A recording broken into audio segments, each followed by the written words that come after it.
I hate the times, as I'm feeling right now, when you feel like what you have is not like a glove. But I've learned to try just to do whatever I feel like God gives me, and I'd rather fail that way than just trying to produce something.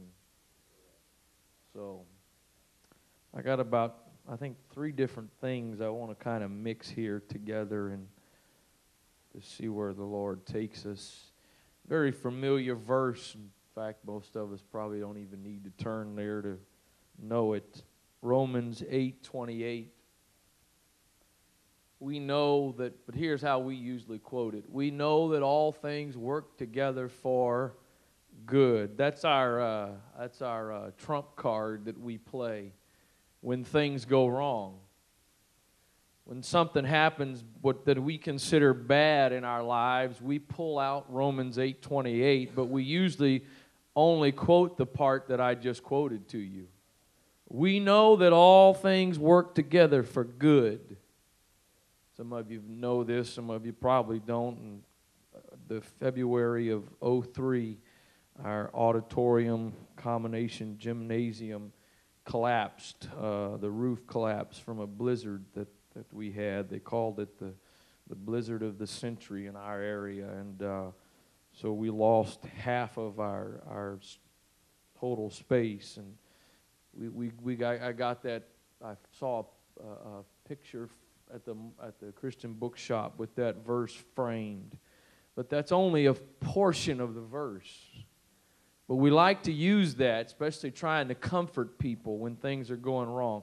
All things work together for good. But the problem is that is only part of the verse. The rest of the verse says, all things work together for good to them that love God, who are the called according to His purpose. And the problem is working for good is defined by His purpose. Good is not just good from my perspective. It's good based on His purpose. And what His purpose is in my life may mean that what I think to be good may not end up working the way that I define good. And I have to understand that I'm measuring good not by my definition of good, but by His purpose in my life. To simply say that everything works for good, kind of hard to back that one up, because I guarantee you there's probably not a person in this room right now that could not think of some negative situations and circumstances in your life. And the truth of the matter is they may not turn out the way you want them to turn out. So if they don't turn out the way you want them to turn out, we call that bad. We put God in our box of what good is. But He's defining good based on His purpose. That's why somebody can live a whole life of sickness and pain and never get healed and it be good. Because of His purpose in their life, that is good. All things work together for good. But they work together for good according to whatever His purpose is in my life. And I have to trust that whatever's taking place, you know, I know that there's pastors that can understand this very well. The things that most people call blessings are really curses. And a lot of things we call curses are great blessings. I know a lot of people that have been blessed with a new job that can't come to church like they used to come to church. That's a blessing, they say. Boy, God blessed me with a new job. I can't, I got to miss midweek service now because I got to work, but God blessed me. I think it's safe to delve into this area. I don't think I'll offend anybody. We've got a lady that I hate to say it, but she's been coming for a long time, but she has, her job requires her that she has to dress in a certain manner that most of us don't believe is scriptural. And she let me know in an email that, God gave her this job. And God knew she was going to have to do what she did on this job. Therefore, it must be okay. You know something? I'm young, and maybe when I'm older I'll feel differently, but in my opinion, that's not even worth arguing with. If you're that naive to want to blame God on the fact you've got to do something that's out of line with His Word, we call good good based on our perception, our perspective of good. But you know what? There's probably some things in some lives here today that are going on that you haven't considered good that are very good because they are working God's purpose in your life.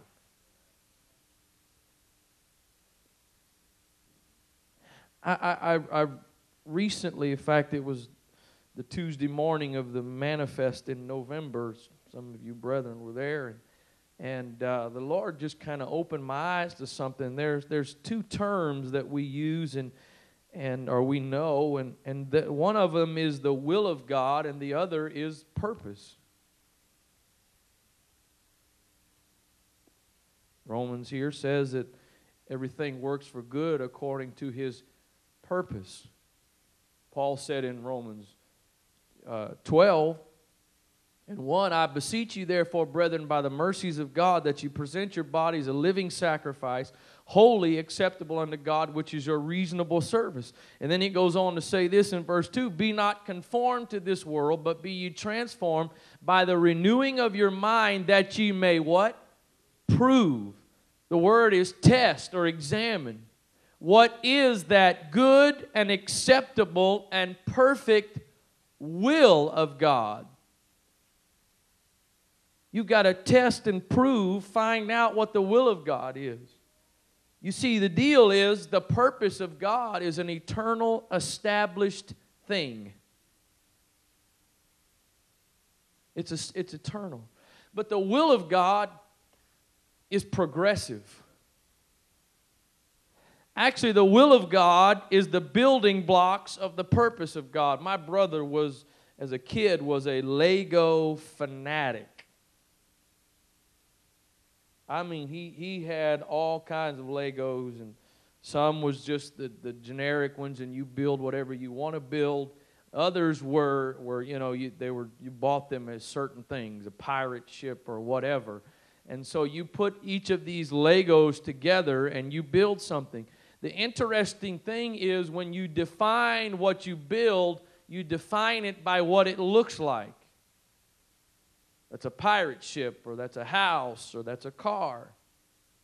But really you could break it down. What it is a compilation of individual Legos.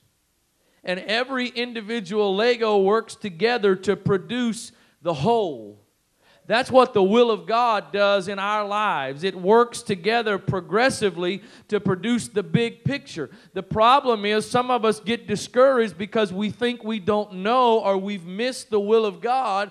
And a lot of times that, I know some people, everyone's the will of God this and the will of God that, and they're constantly flip-flopping. Most of them that I know that do that, they're just trying to sound real spiritual. But there are people that are truly in tune with God that seem like something's the will of God one minute, and the next minute it's not. But it's because they're walking in the understanding and the knowledge God has given them at that moment. How many of you are where you expected to be? Right now, what's going on in your life or where you are in ministry is exactly where you expected to be. How many of you at some point has there been a drastic, you thought you had a pretty good understanding of what your future was all about, but where you are now is completely different than what you had expected? Anybody? Look at that, a bunch of people. And then so what do we back up and say, well, I guess I really didn't know what the will of God was. No, you did. But each part of the will of God is working together to produce the purpose of God. You see, the will of God can almost seem to change one minute to the next. Abraham, take your son, your only son. to the mountain, and I want you to sacrifice him. I want you to put him on an altar, and I want you to kill him. What was the will of God for Abraham to do? Go sacrifice Isaac. You know the whole story. They're walking up there, and hey, we've got the wood, we've got the fire. Where's the sacrifice? Oh, God will provide.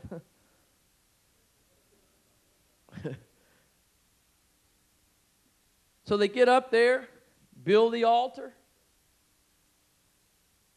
And you know something? There was this is I think there's some great parenting, something in here for parenting to be gleaned. You know, Abraham was at that point probably 115 to 120 years old.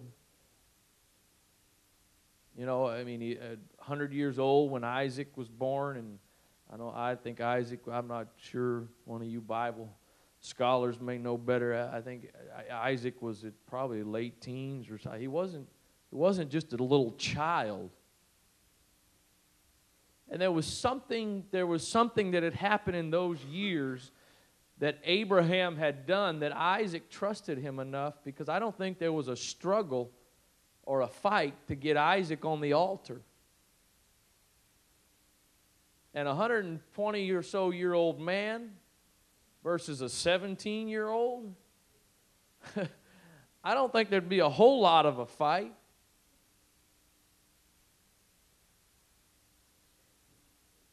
But somehow he had produced enough trust in that young man that if God said it, okay.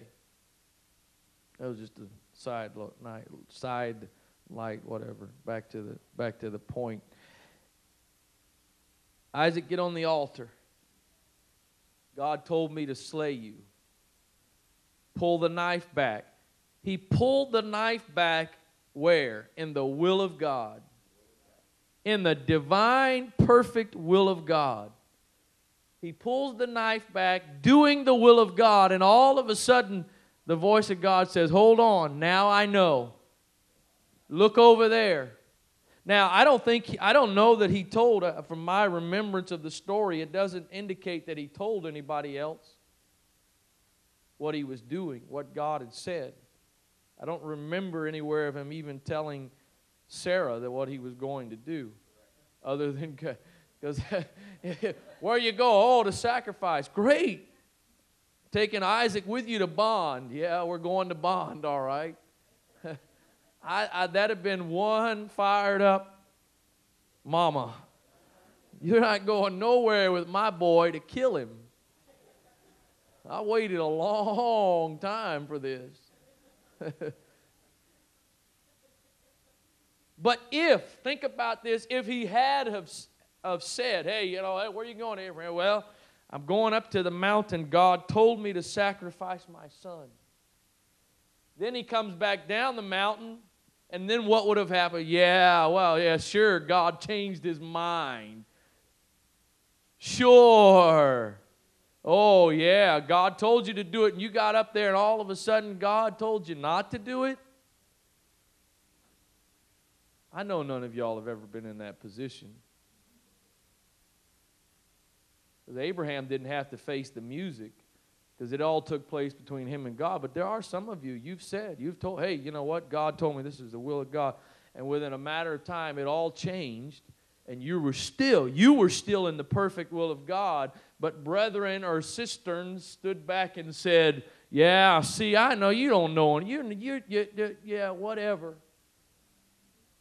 And you start, well, maybe I don't know the will of God. Abraham, I want you to leave Ur of the Chaldees. I'm taking you to a land that I'm going to give you. That's all he knew. That was the purpose of God for his life, to take him to the promised land. But he didn't. Where are you going, Abraham? I don't know. What do you mean you don't know? I'm not sure. All I know is that God said to pack and move. So that's the will of God for today, is to pack and to move. So I'm going to act on the will of God. And sometimes I make steps and decisions that I have to retrace my steps and go a different direction. But I haven't missed it. I'm not off path. I'm not lost. I'm not going to hell. I'm just learning to walk in the will of God that's going to eventually fulfill the purpose of God in my life. Too many times we end up feeling like failures. Very simple, practical, nothing greatly spiritual to it, but it demonstrates my point. A couple years ago, we were living in a townhouse and pretty content there at that point in time. And all of a sudden, this whole thing kind of fell in our laps, and this opportunity to buy a house for a great price on a decent amount of land for our area. And so we were going to buy this house, and we were going to add on to it, and we were going to expand it, do some renovations, and everything was going to be fine and dandy. And at that point, I believed and thought that was the will of God. And so we did that. We moved, we bought the place, everything was going fine, except come to find out our wonderful county wasn't as excited about all of our plans as we were. And found out that what we were wanting to do and hoping to do was not going to work. But then, all of a sudden, we begin to look around again, and we find this house that is just absolutely perfect for us and just wonderful, everything we needed and all this kind of stuff. And it was right before the market just skyrocketed in our area, and we moved there. You know what? I probably would not have gone from my townhouse to that house that I'm in now in one step. But God took me progressive. I know this is very simple, very natural, nothing greatly spiritual, but it demonstrates my point. But God took me through some steps. Really, I got this whole revelation for me as an answer to a situation we were going through. My wife I'm the principal of our school, and my wife has taught in the school in the past, and has been one of the best teachers we ever had, taught kindergarten and all this wonderful stuff. And when you're the principal and you've got a wife that has the ability to teach and is a great teacher, it's easy to cloud your decisions and make decisions as a principal rather than as a husband. We talked about it and decided she was going to teach kindergarten this school year. We got 4 kids, and 3 of them are in school. The third one was starting kindergarten, my eldest son, and closer we got to time and the school year to start, some of you know firsthand, but the challenges and the chaos that can be of 4 kids, 9, 7, 5, and 3, it can be quite interesting, along with all the other responsibilities and whatever of life. And so, she a couple times there near the end, do you believe it? You sure this is the will of God for us to do this? Yeah, I believe this is the will of God. And I did. I really did. I prayed about it. I felt like it was. We got into the year and it wasn't working. And to be honest, she's trying to talk me into making some changes, and again, trying to balance between husband and principal. It was easier to look at things as principal than husband and try not to hear things as husband. But we got to talking, and to be honest, I think one of the biggest hesitations I had in saying, okay, we'll let you resign and we'll make some adjustments is that meant, in my opinion, that was an admission on my part that I had missed the will of God.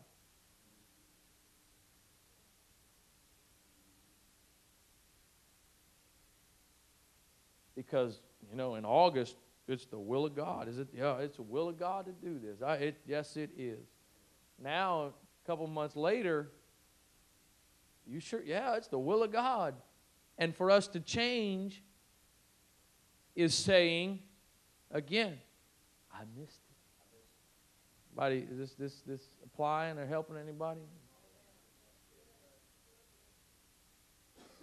And I didn't want to make a decision that would imply that I missed it.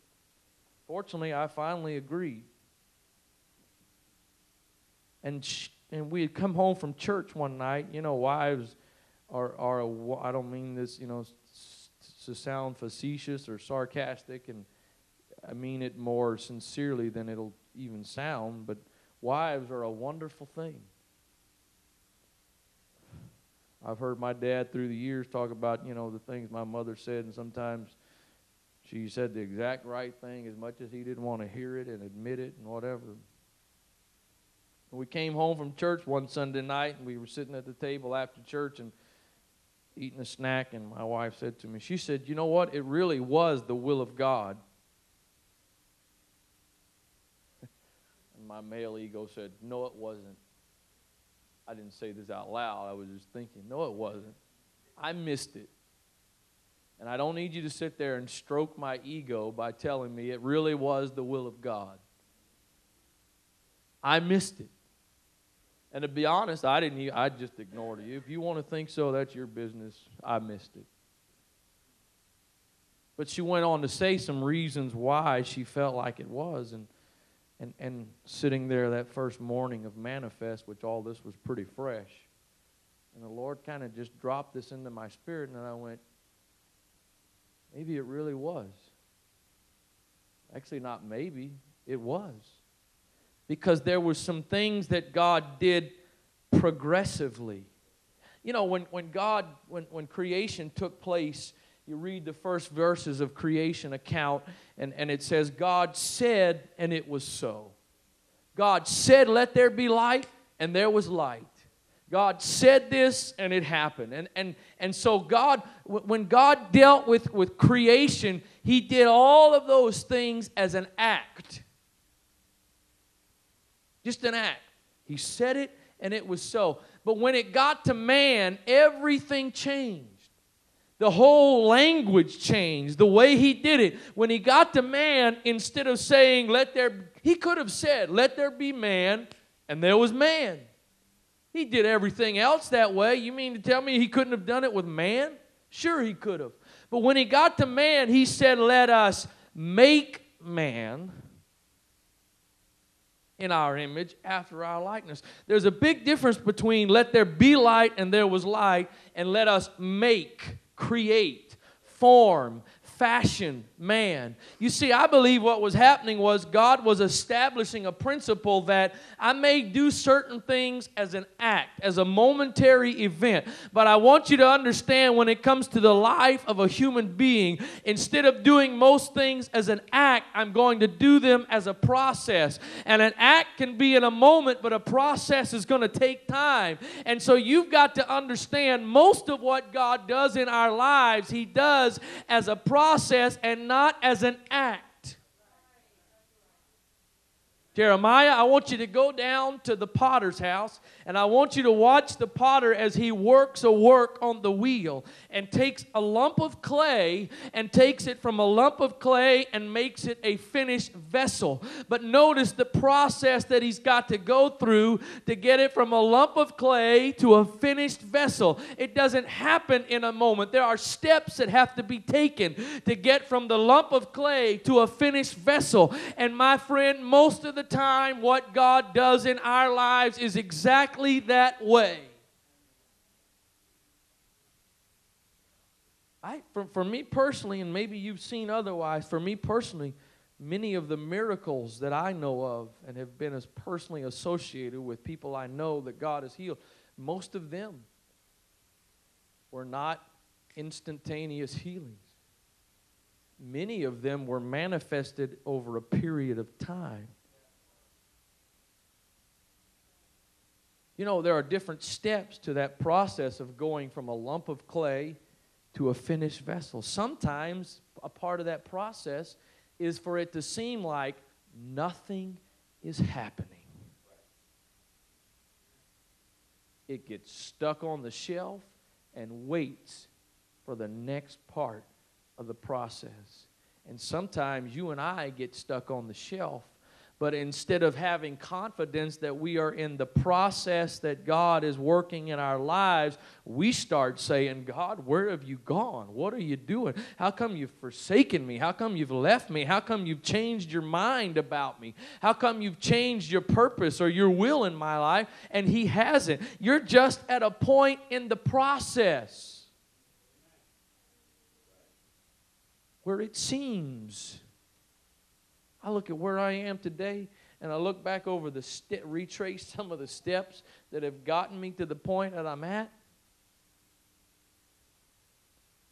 You know, I guess there's some people, I guess God could have spoken to me when I was in that townhouse and said, you know what, I don't want you to move to this house. I want you to wait, and I'm going to take you to. I don't know if I'd have had the confidence and the faith to accept that.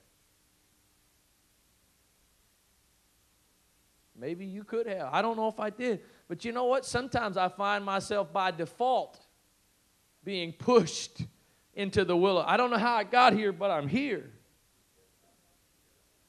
I'm not sure how. You ever gone someplace and you know, we were coming Sunday and Brother Nick had written the directions down and we're trying to follow them, and I think somewhere we missed a turn or something. And fortunately, I had been here before, so I kind of was a little bit familiar, but we somewhat happened to finish the journey by accident. You know what? The fact that I may have messed up a little bit getting here does not change the fact that I got. Yeah, it'd have been good for my pride if I'd have made every right turn at the right place, the right point, and made no mistakes. But the fact that I got here maybe a little different route than I was supposed to get here doesn't change the fact that I made it. You may not make all the right decisions and all the right choices, but if all of it works together according to the purpose of God, and God's purpose ends up being fulfilled in your life, how do you change that as being success in your life? There's a couple of you guys I've heard or talked to, and I know there's a few of you that definitely relate to this. But you know, I play on the church softball team, and you've been around guys, and somebody will get up, you know, and they'll swing as hard as they can, and they'll hit this little blooper, and it falls just over the shortstop's head for a base hit. And somebody will say, well, looks just like a line drive in the book.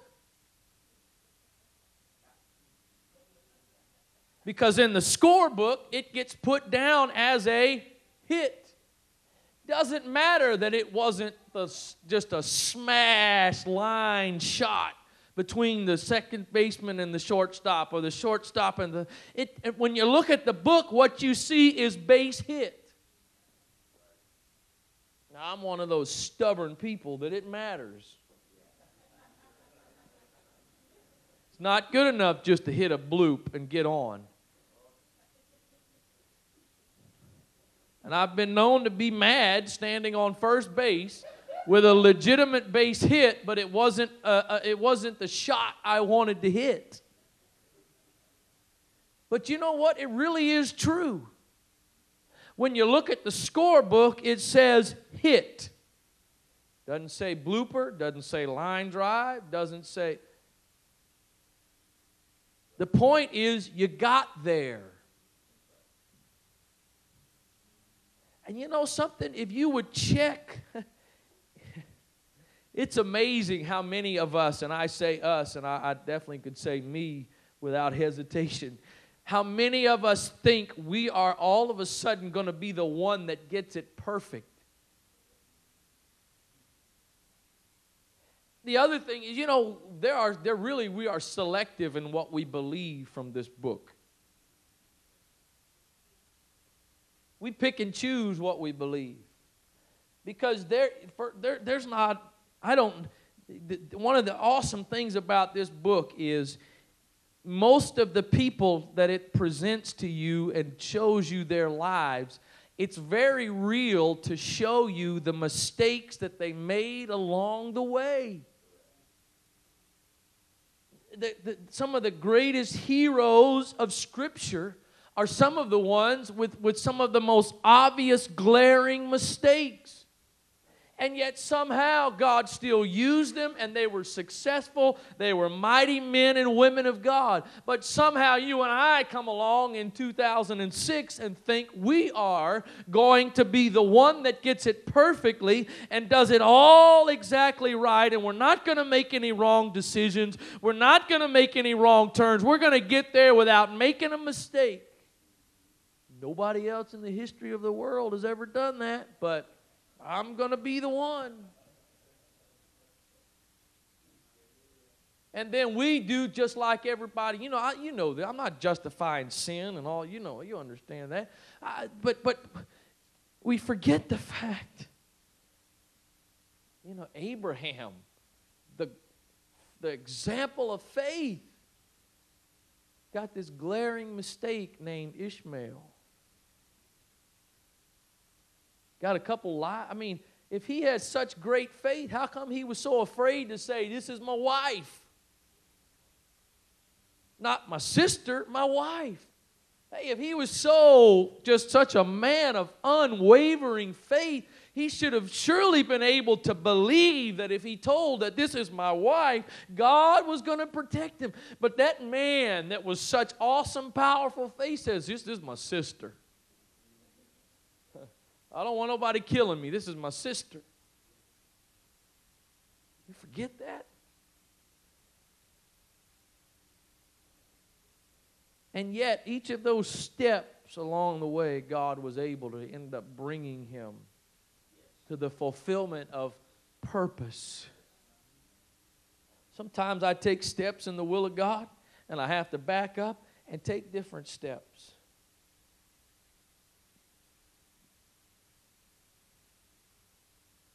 Again, the problem is too many times we define the backing up and redirecting as failure, and some of us end up getting stuck for too long at a point where all we were supposed to do was just change directions and go a different route, but we got bogged down in the fact I have so blown it and messed up because I thought it was the will of God. I had to back up and say it's not the will of God. Now what am I going to do? I don't even know the voice of God.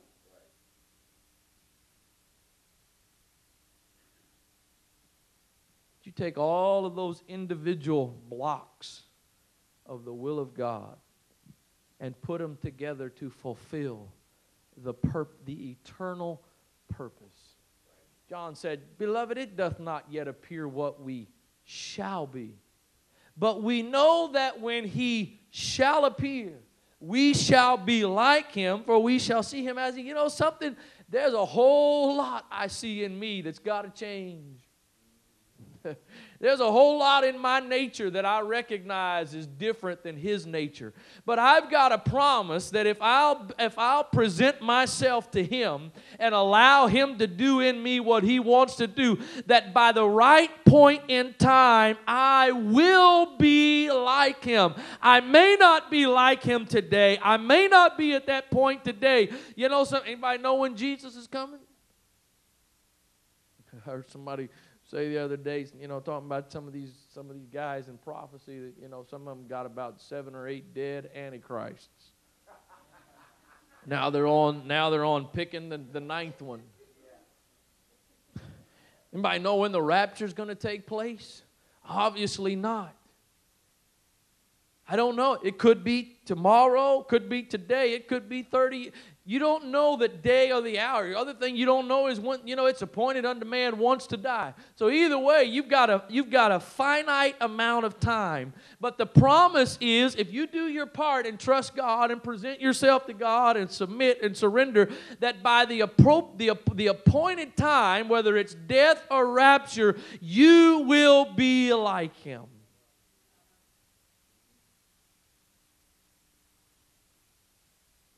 One day, the old song, one day at a time. Sweet Jesus. Not a lifetime. I can't look at a life. I got to take one day at a time. Again, I know there's a few pastors here. I guarantee if you haven't been through it, I haven't been doing this very long. So surely if it's happened to me in just a short period of time, it's happened to you already. There have been times you make statements or proclamations as to what you believe is the will of God. Things to do, directions to go, and you get into it and everything falls apart. And you got to back up and redirect and face all of, well, he's supposed to be the man of God, and he don't even know how to hear from God. How can we follow him? The problem is when you start entertaining those. Now, I know you can get off track and get out. I know that. But I don't feel I'm talking to people in that condition today. And that if what I'm saying is applying to anybody, I don't feel like I'm talking to people who are stubbornly got themselves out of the will of God and are just being too hard-headed to accept God's redirection.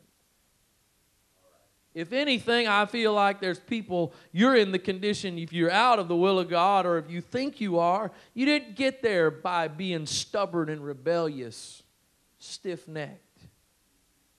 And therefore, maybe, just maybe, you're not out of the will of God. You're just taking progressive steps as everything's working for good according to His purpose.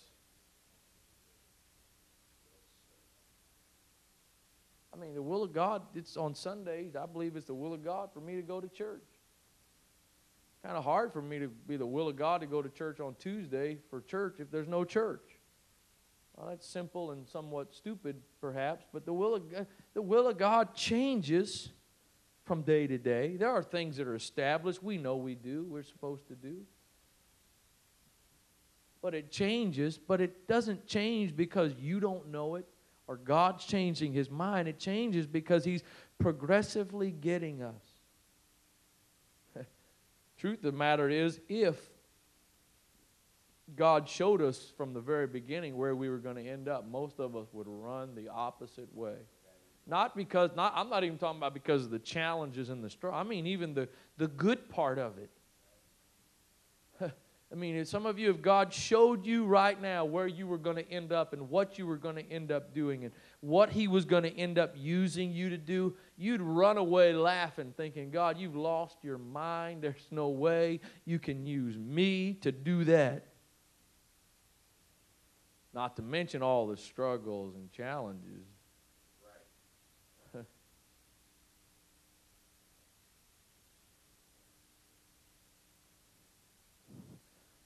And that is God usually, when He does give you a glimpse, it's just enough to hook you in. And then when you get you hooked in, He says, now, let me tell you about what's really going to happen. I used to go to, conferences and meetings and church, and we'd have one of those preachers that, would call people out and somebody like some of you know Brother Howard, just a very humble, sincere man, not doing it for show and not all that, but I mean just walking in the Spirit. I'd go to church, God, I want a word, give me a word from you. You know what, I go to church now, God, don't even tell me anything.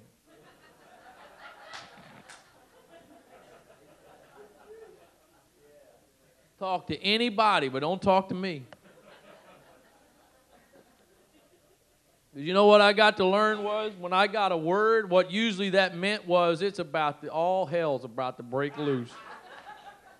So I'm giving you a word to let you know when all hell breaks loose, it's going to be all right. But in the meantime, you think Joseph would have went bragging about his dream if he knew that there was a pit and there was slavery and you think he'd have went running his mouth about that? I don't think so. David may have run away from Samuel and run back to the shepherd, back to the field to get the flock of sheep if he knew what was about to happen. We get all excited and God says, I got you now. I got you hooked. Now let's do what we got to do to get you there. Job was in his trial and he says, oh, that I was in the days when the presence of God was with me. When His light shined on me. Oh, if I could just go back. Wait a minute, Job, you don't understand. God is just as much with you right now as he was back then, if not even more. But to his friends, it appeared to be failure. To his peers, he must have missed God someplace along the way. Otherwise, you wouldn't be in this condition, Job. You better find out what you did wrong. And Job bought into it. God, what are you? And it was God, but God was right there. Brings me to my final part here. I believe it all ties together. Hebrews 11, that we often refer to as faith's Hall of Fame. Although most of us, our focus is all the way through about verse 34, 35. We got some great stuff. By faith, woo! How would you define successful faith? Most of us would define successful faith by getting what you're praying for. And the problem is, most of us, that is our only definition of successful faith. If you pray, let's take Brother Schoon over here. If he's got cancer, if I pray that God heals him and God heals him, my faith is successful. But if I pray for God to heal him and he dies, then my faith failed.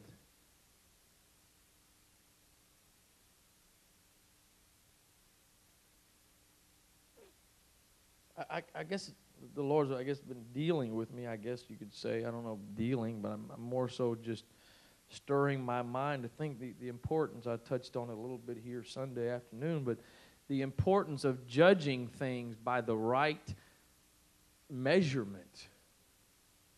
And there's too many things that we have determined our own standards that are way off. This whole prosperity doctrine, you send us an offering of $100 and God's going to multiply it. God doesn't, something. I know some folks that have been very faithful in their giving, that their finances have gone way down. Now, I know that in the midst of that, God's always provided. This prosperity doctrine, when that widow woman gave the man of God her last cake, she should have went back to the kitchen and had barrels and barrels of meal and barrels of oil, or cruises and cruises of oil. The modern definition of blessing, she should have had that. She made a sacrificial offering. Then God should have multiplied abundantly. It should have been running over in the kitchen. But the blessing was every day there was just enough. That was genuine. When everybody around you starving and dying, that's genuine blessing. But when you preach or somebody preaches, you give a $100 offering, God's going to bring it back to you 100-fold, and it doesn't happen, then what? Well, my faith, I've done something wrong. My faith failed. No. By, the whole first part. Verse 32, what shall I more say? For the time would fail to tell of Gideon, Barak, Samson, Jephthah, David, Samuel, who through faith subdued kingdoms, wrought righteousness, obtained promises, stopped the mouths of lions, quenched the violence of fire, escaped the edge of the sword, out of weakness were made strong, waxed valiant, in fight, turned to flight the armies of the aliens. Women received their dead raised to life again. Woo! Hallelujah. That's faith. And others. Notice we don't even get the names. We get, Noah, Abraham, Moses, Rahab, Gideon, all, who time wouldn't tell. That's the hook.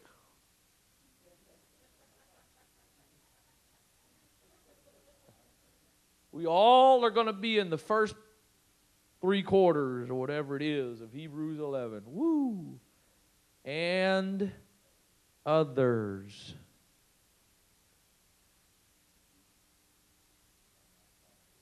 And others were tortured, not accepting deliverance, that they may obtain a better resurrection. And others had trial of cruel mockings and scourgings, yea, moreover of bonds and imprisonment. They were stoned. Wait a minute, some people escaped all of this stuff through faith. So obviously these others did not have enough faith for God to deliver them. Through faith, these others did these things. Mockings, scourgings, bonds of imprisonment, stones sawn asunder, tempted, slain with the sword, wandered about in sheepskins and goatskins, being destitute, afflicted, and tormented, of whom the world was not worthy. They wandered in desert and in mountains and in dens and caves of the earth. All of that was done through faith.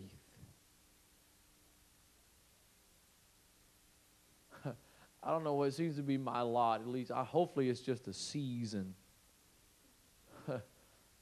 Hopefully it's not my ministry for the rest of my life. But at home right now, it seems to be my season to point out the realities of all of this. I've been told back home that they say, "You make it real, Brother Wright." I think that's a compliment. I've tried to interpret it as a compliment. The point is, not all prayer gets answered the way you pray it according to your faith.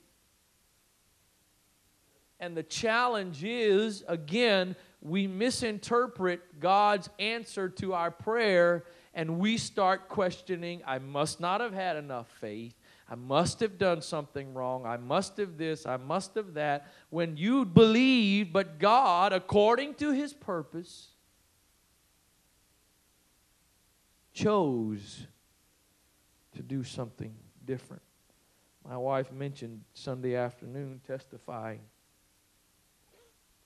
We had a lady for about the past, I guess, year and a half, 2 years or so, had gone through a major physical battle. I guess about the time it all started, she was around 42 years old. And you talk about faith. If I ever met a woman or a man that had faith, this lady had faith. It didn't matter what the doctor said. It didn't matter how negative the report was. And it wasn't just, some people, they you gotta be sensitive to the Spirit a little bit, because if you're not careful, they know what to say. They know the right words to say to try to impress, but this wasn't that at all. This lady believed God. We went to the hospital the couple of days before she ended up passing away, and I passed the doctor on the way in, and you're a pastor. Yeah, well, maybe you can help her out, Pastor, because she's just, she's not accepting that she might die and all this. And I'm thinking, I don't. You got the wrong one to help you out. I'm not. And we go in there and it's bleak, it's negative, it's a bad. And for 15 minutes, 15 minutes, I know God's going to heal me. I know what the doctors are saying. I know what they're telling me. But I know God's going to, I know it. I'm in here because God just got me witnessing the people. And I'm just, and my wife said it here Sunday. She said, after about 10, 15 minutes of talking, she says, you look at me, Pastor, you got anything to say? I said, no, ma'am. I got nothing to add to that. You've said it all. I don't need. You don't need me. I came here. I'm listening. You don't need me. And you know, so I'll be honest with you. Up to that point, I was kind of back and forth as far as, you know, God. I prayed for God to heal her, but I did. But I left there with a. I kind of made my mind up. You know what? God hasn't spoken to me, but if she believes that strongly, I'm going to start not just being kind of on the line. I'm going to believe with her. Really believe with her. And my grandfather had just passed away, and we were down in Florida for his funeral. It was, I think, the evening we got there, I think. We got a phone call saying that she had passed away. And at first, I'm telling you, I thought, God, how, if anybody had faith, this woman had faith. If anybody believed you and trusted you, I know she believed you and trusted you. And then, you know, we've got, as I'm sure some of you do, and maybe it's already been really manifested, but we've got promises that God is going to do the miraculous in our church. We've got different men of God have come through at different times without knowing what the other one has said. And I mean, prophesied the exact same thing, that God was going to do signs and wonders and miracles. And it was just, you know, all this stuff. And in the past year, we've had two wonderful people. This lady was 44, about to turn 45, and then another gentleman who was 40, I think 8, a little bit older, in the past year, have died. This other guy, he was similar to her, believed God. He was one of our best Sunday school teachers, got 2 teenagers, and believed God. And here we are in the past year, Brother Hart, you know, believing God for the miraculous. And I heard a few people, well, I don't know what we're going to do if Sister Nizer doesn't make it. I don't know how we're going to handle that.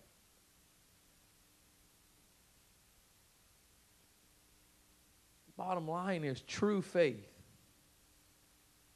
True faith can live either in the first part of Hebrews 11 or in the second part of Hebrews 11. And the circumstances and the outcomes of faith is not what determines whether or not you had faith.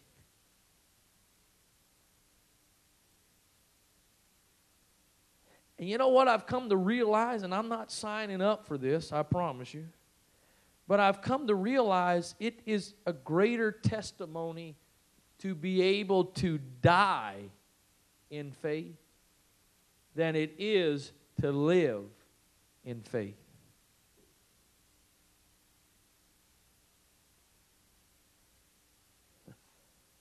And to be able to continue to believe and trust God. You know, I've heard a lot of the men of God that are genuinely used in the realm of the miraculous, a lot of them suffer with physical ailments that they've prayed about numerous times for God to heal, and many of them have only gotten worse. Well, they must not have. No. What greater testimony it is to be able to say, I believe God can heal. I'm living with sickness and pain, but I believe God can heal. Things aren't going the way I think they can go or God can do it, but I still believe God has the power and the ability. And I'm not going to judge God by my circumstances. I'm going to judge my circumstances by God's purpose in my life.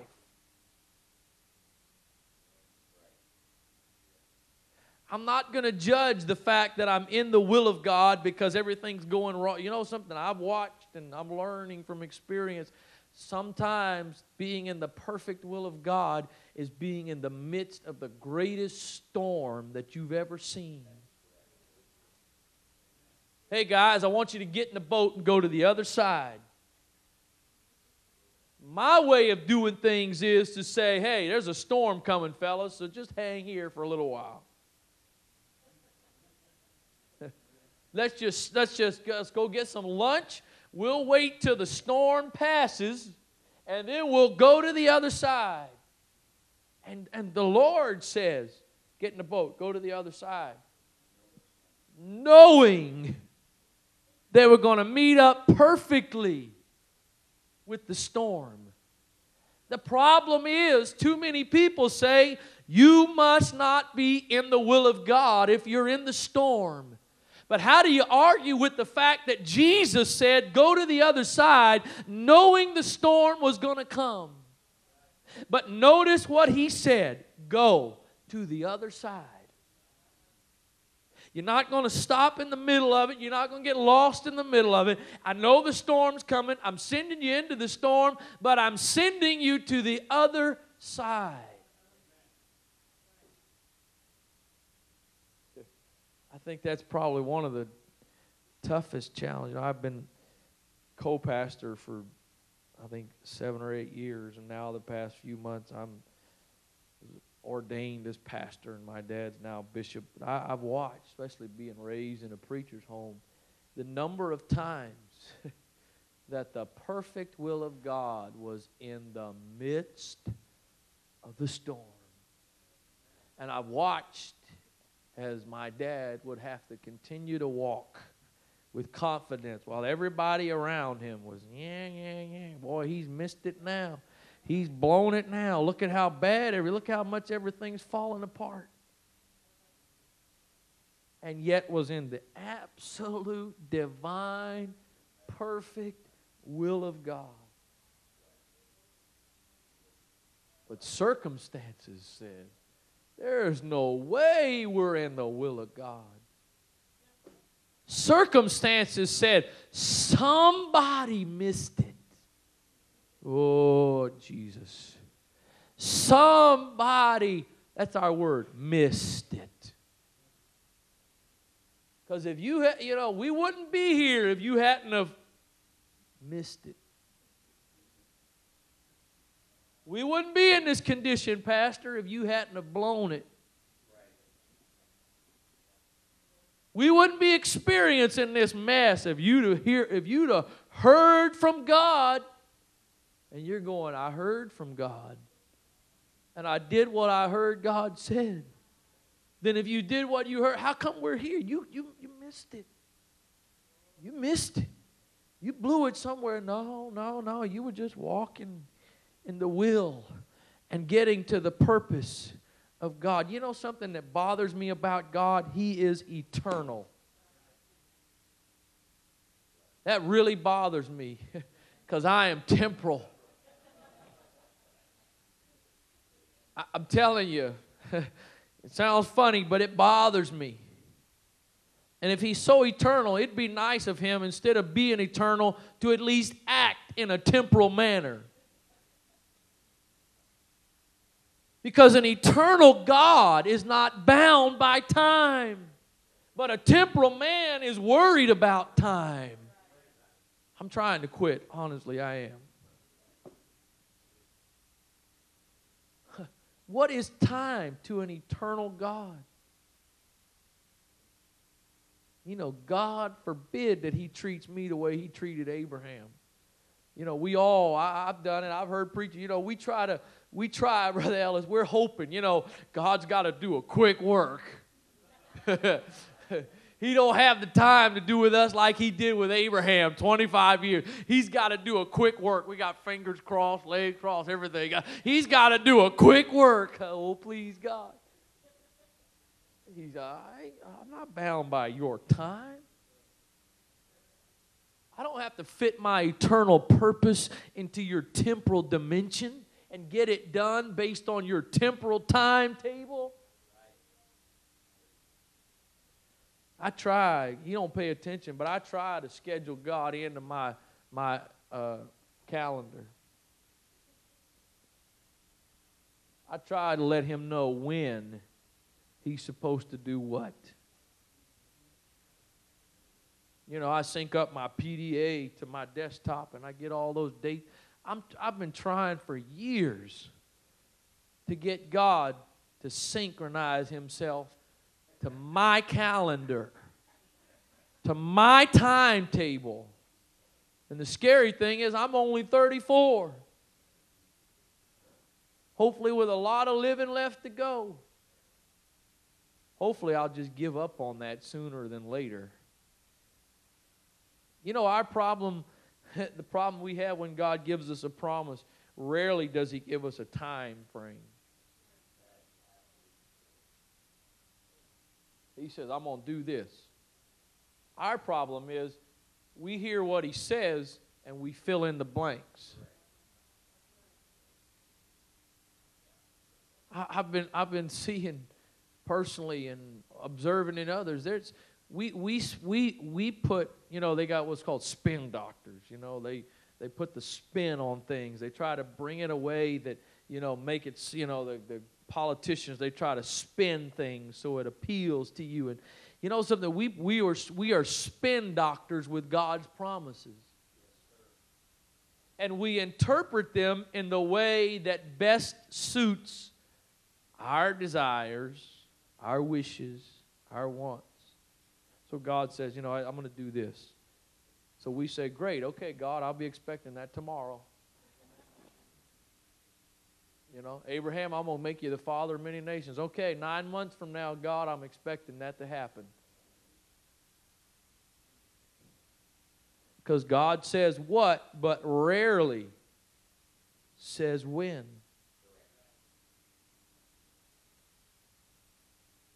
And then we preach faith, faith, faith, faith. You know, there's books on faith. There's messages on faith. I mean, I can get you, you take this however you want to take it. I can get you in the flesh hyped up about faith.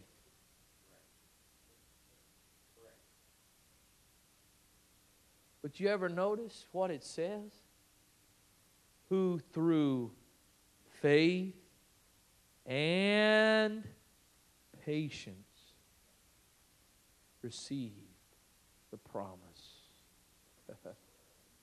Wait on the Lord. Oh, wait?